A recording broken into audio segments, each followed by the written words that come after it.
Assalamualaikum warahmatullahi wabarakatuh. Para pemirsa Dolby TV yang dimuliakan oleh Allah Subhanahu wa taala. Alhamdulillah wassalatu wassalamu ala Rasulillah Sayyidina Muhammad ibni Abdullah wa ala alihi wa sahbihi wa man wala wa la hawla wa la quwata illa billahil aliyil azim. Amma ba'd. Pertama-tama kita memuji kepada Allah Subhanahu wa taala atas segala karunia nikmat anugerah yang telah diberikan kepada kita semua, sehingga kita masih diberi kesempatan bisa menyaksikan siaran Dalwa TV yang penuh dengan ilmu, hikmah, dan manfaat. Dan yang kedua, mudah-mudahan salawat serta salam kita haturkan kepada baginda Nabi Muhammad SAW yang telah membimbing ke arah yang benar, telah membimbing umatnya sebaik-baik umat. Bi khairin nabi kunna akramal umami wa bi akramir rasul kunna akramal umami. Para pemirsa Dolby TV, kita mulai kajian kitab Ihya Sunan yang ditulis oleh Al-Allamah As-Sayyid Muhammad bin Ali Al-Idrus, nafa'anallah bihi wa bi ulumihi fid dharaini amin.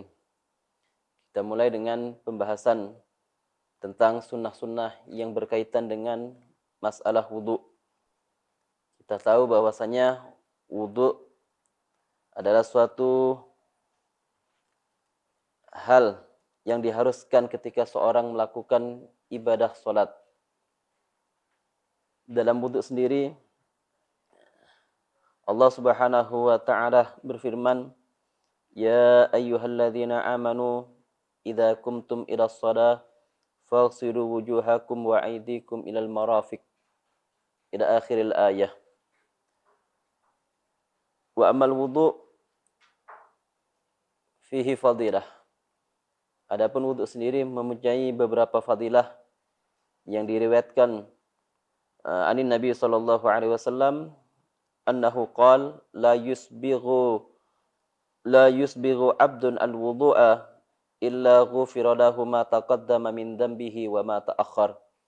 Tidaklah seorang hamba menyempurnakan wudu kecuali akan diampuni apa yang telah lewat dari dosanya dan apa yang akan datang. Wa qala Nabi sallallahu alaihi wasallam, "As-salatu khairu mawdu'in wa la yuhafidu 'alal wudu' illa mu'min." Wa qala aidan, "Man tawadda'a fa ahsanal wudu' kharajat khatayahu min jasadihi hatta takhruja min adfarihi." Nabi sallallahu alaihi wasallam juga bersabda, barang siapa yang menyempurnakan wudunya, memperbagus wudunya, maka akan keluar dosa-dosanya dari badannya sampai dosa-dosa tadi keluar dari bawah kuku-kukunya. Para pemirsa Dalwa TV yang dimuliakan oleh Allah Subhanahu wa taala, sebagaimana kita tahu bahwasanya fardunya wudu ada 6. Yang pertama yaitu an-niyah, yang kedua membasuh wajah, yang ketiga membasuh kedua tangan, mengusap sebagian kepala, membasuh kedua kaki, dan at-tartib. Bagaimana firman Allah Subhanahu wa taala, "Ya ayyuhalladzina amanu idza qumtum ilas sholati faghsilu wujuhakum wa aydiyakum ilal marafiq wamsahu bi ru'usikum wa arjulikum ilal ka'bain." Yang kita bicarakan pada pertemuan kita kali ini tentang sunnah-sunnah yang berkaitan dengan wudu. Apa saja sunnah-sunnahul wudu? Awsalal ulama ba'da sunanil wudu ila sab'in. Sebagian ulama mengumpulkan tentang sunnah-sunnahnya wudu nyampai 70 sunnah. Kita membahas sebagian dari 70 Di antara sunnah-sunnahnya wudu, yang pertama at-talaffuz binniyah, yaitu melafatkan niatnya wudu. Nawaitu sunanal wudu. Ini talaffuz binniyah termasuk sunnah. Walaysa biwajib, dan bukan suatu hal yang wajib.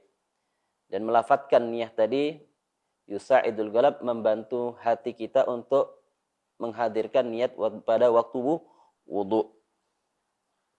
Juga di antara sunnah-sunnahnya wudu yang jarang kita kerjakan, di antaranya at-tasmiyah, yaitu seorang membaca bismillahirrahmanirrahim. Paling sedikitnya yaitu mengucapkan bismillah. Paling sempurnanya bismillahirrahmanirrahim. Setelah bismillah diikuti dengan at-ta'awudz, yaitu membaca minta perlindungan kepada Allah Subhanahu wa taala dari syaitan, yaitu dengan mengucapkan a'udzubillahi minasyaitonirrajim, atau dengan mengucapkan Rabbi a'udzubika min hamazati syayatin wa a'udzubika rabbi ayakhdurun. Juga di antara sunnah-sunnah yang berkaitan dengan wudu yaitu as-siwak. Jadi sebelum wudu dianjurkan oleh Nabi untuk memakai siwak terlebih dahulu, dan tentang pembahasan siwak sudah kita jelaskan pada pertemuan sebelumnya. Dan disunatkan siwak tersebut terbuat dari kayu orok. Ya. Dan membaca doa ketika memakai siwak. Nah, kita tahu bahwasanya doa memakai siwak, Allahumma bayyid bihi asnani wa syudda bihi lisati wa sabbit bihi lahati wa barik li fihi wa asibni alaihi ya arhamar rahimin. Yang keempat, di antara sunnah-sunnahnya siwak, ghaslul kaffaini. Ghaslul kaffaini yaitu membasuh telapak tangan. Ya, ketika setelah membaca bismillahirrahmanirrahim dan membaca ta'awudz, maka seorang yang mau berwudu disunatkan juga memakai siwak dan membasuh kedua tangan. Ya. Dan juga ketika membasuh tangan disunatkan membaca doa, yaitu Allahumma inni as'alukal yumnah wal barakah wa a'udzubika minasyu'mi wal halakah. Jadi pada membasuh anggota wudu dianjurkan oleh para ulama untuk membaca doa-doa ketika membasuh anggota wudu. Di antara yang pertama, ketika membasuh kedua tangan, kita dianjurkan untuk membaca doa Allahumma inni as'alukal yumnah wal barakah wa a'udzubika minasyu'mi wal halakah. Di antara sunnah-sunnah setelah membasuh tangan yaitu melakukan al-madmadah wal istinsyak. Ini berkumur dan memasukkan air ke dalam hidung. Tentunya ketika berkumur dan memasukkan hidung, untuk orang yang berpuasa tidak boleh melebih-lebihkan, hanya berkumur sekadarnya saja. Ini yang disunatkan. Itu madmadah tadi, memasukkan air ke dalam mulut dengan memakai tangan, dan dalam hati membaca doa Allahumma inni ala tilawati kitabik wa kasrati dzikri laka wa sabbitni bil qawli sabit fid dunya wal akhirah. Sedangkan istinsyak sendiri, apa pengertian dari istinsyak? Istinsyak sendiri idkhalul ma ilal anfi wa ikhrajuhu, yaitu memasukkan air ke dalam hidung dengan tangan kanan dan mengeluarkannya sambil membaca doa Allahumma arihni raihatal jannah wa anta anni radin. Itu doanya, ya Allah, berilah diriku bisa mencium baunya surga sedangkan engkau dalam keadaan ridha kepadaku. Ini diantara doa-doa ketika seorang tadi memasukkan air ke dalam hidungnya. Jadi memasukkan air ke dalam hidung, dihirup, disedot, setelah itu dikeluarkan lagi. Dan ini istinsyak. Dalam segi ilmu kesehatan juga memiliki keutamaan yang banyak dalam melakukan madmadah dan istinsyak tadi. Dan juga istinsyar, mengeluarkan air yang setelah berkumur dan memasukkan ke dalam hidung, air tadi dikeluarkan, bukan dimasukkan ke atas atau ditelan. Jadi ketika berkumur dan memasukkan air ke dalam hidung, setelah itu istinsyar, mengeluarkan air tersebut.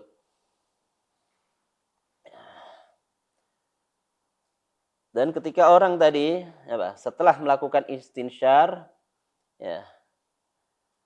maka dia melakukan membasuh wajah. Ini kan kita masuk pada furudul wudu. Ketika membasuh wajah, maka disunatkan ayyabda'a min a'lahu, membasuh wajah dimulai dari bagian atas. Dan dia berniat berdoa, Allahumma bayyid wajhi binurika yauma tabyaddu wujuhika yauma tabyaddu wujuhu awliyaika wala tusawwid wajhi bidzulmatika yauma taswaddu wujuha a'daik.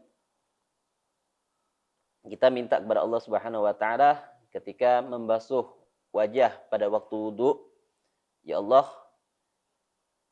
berilah cahaya pada wajahku dengan cahayamu pada hari bercahayanya para kekasihmu nanti di hari kiamat, dan jangan gelapkan wajahku dengan kegelapan pada hari menjadi gelap wajah-wajah musuhmu, wajah-wajah orang-orang yang engkau benci. Jadi membasuh wajah dimulai dari bagian atas. Dan juga mengambil air dengan kedua tangan. Ini juga menjadi sunnahnya wudu, bukan pakai satu tangan atau wajahnya dihadapkan ke keran atau megang selang langsung disiramkan ke wajahnya. Tapi disunahkan mengambil wudu tadi ayyakuna biyadaihi jami'an. Mengambilnya dengan kedua tangan. Kalau orang tadi mempunyai kedua tangan. Kalau satu tangan ya dengan satu tangan. Juga di antara sunnah-sunnahnya wudu, terutama untuk orang yang bangun tidur, ayat ta'ahad al-maq, memperhatikan tempat belek, yaitu kotoran mata. Jadi kalau selesai wudu ternyata masih belum hilang kotoran matanya, kemungkinan air nggak bisa masuk. Ini harus memperhatikan ayat ta'ahad al-maq, memperhatikan tempat-tempat kotoran mata, yaitu tempat beleknya tadi. Juga diantaranya memperhatikan al-lihat, bagian tepi yang ada di mata ini. Bahasa Arabnya al-lihat. Kan kadang kotoran mata ada di sebelah samping sini. Itu harus dikenakan air. Yang berikutnya yaitu mashul udhunain, membasuh kedua telinga. Membasuh kedua telinga. Keluar daripada khilaf para ulama yang mengatakan bahwasanya kedua telinga ini minal wajhi. Kedua telinga termasuk bagian dari wajah. Maka orang yang wudu hendaknya membasuh wajahnya. Ya. Ini karena wajah ini ada sebagian ulama mengatakan telinga termasuk bagian dari wajah. Maka keluar dari khilaf, dari pendapat ulama yang mengatakan telinga itu dari wajah, kita membasuh bagian telinga zahiran wa batinan. Bagian yang luar ataupun yang dalam sebanyak 3 kali. Ya, insyaallah kita akan lanjut pada segmen berikutnya, tetap pada masail sunanul wudu.